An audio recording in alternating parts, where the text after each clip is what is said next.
December 16 కనిపెట్టుకుని ఉండడాన్ని అభ్యాసం చేయండి.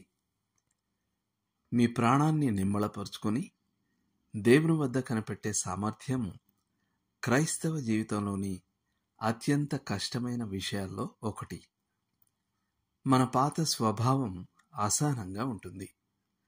మన చుట్టూ ఉన్న ప్రపంచం వెర్రి ఆతృతలో ఉంది. చివరకు మన క్రైస్తవ మిత్రుల్లో కొందరు కూడా మనం ప్రతి సెమినార్కు పరిగెత్తడం లేదు కాబట్టి, వచ్చే ప్రతి బోధకుని బోధ వినడం లేదు కాబట్టి, మరియు ప్రతి మత కూడికకు హాజరవడం లేదు కాబట్టి మనం విశ్వాసంలో వెనుకబడ్డామని సూచించవచ్చు. కానీ మనం మన కూడికలన్నీ రద్దు చేసుకొని కేవలం ప్రార్థన ఆరాధన కొరకు సమకూడినట్లయితే బహుశా సంఘం ఉజ్జీవింపబడుతుందేమో అని చాలా సంవత్సరాల క్రితం డాక్టర్ A.W. టోజర్ గారు అన్నారు. ఒకవేళ ఆరాధించడం, నడవడం మరియు కనిపెట్టుకుని ఉండడం మనం నేర్చుకుంటే భయాన్ని జయించడానికి దేవుడు మనకు సహాయం చేయగలడు. వీటిలో అతి కష్టమైనది కనిపెట్టుకుని ఉండడం. అసహనంగా ఉన్న హృదయం సాధారణంగా జాగ్రత్త లేని జీవితానికి దారితీస్తుంది. మతపర కార్యకలాపమంతా పారిచర్య కాకపోవచ్చు. అది మనల్ని కడుతూ ఉండడానికి బదులు మనల్ని కూల్చుతూ ఉండవచ్చు. నేటి వచనం: నా ప్రాణమా, దేవుని నమ్ముకుని మౌనంగా నుండుము. ఆయన వలననే నాకు నిరీక్షణ కలుగుచున్నది.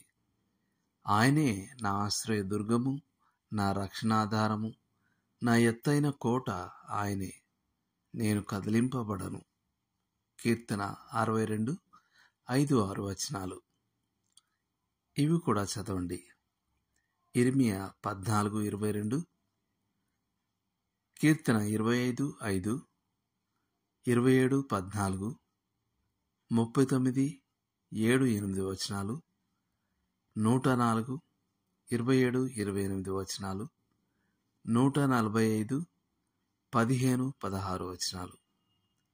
హబక్కూకు 2:3, అపోస్తలుల కార్యములు 1:4, గలతీ 5:5. చేయాల్సిన పని: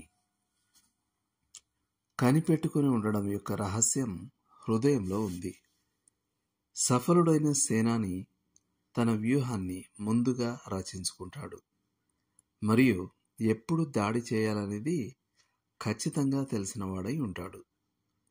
మీరు ఆరాధనలో ప్రభువునొద్ద కనిపెట్టుకుంటూ అనుదినం ఆయనతో నడుస్తూ ఉంటే ఆయన మీ హృదయానికి బలాన్ని ఇస్తాడు.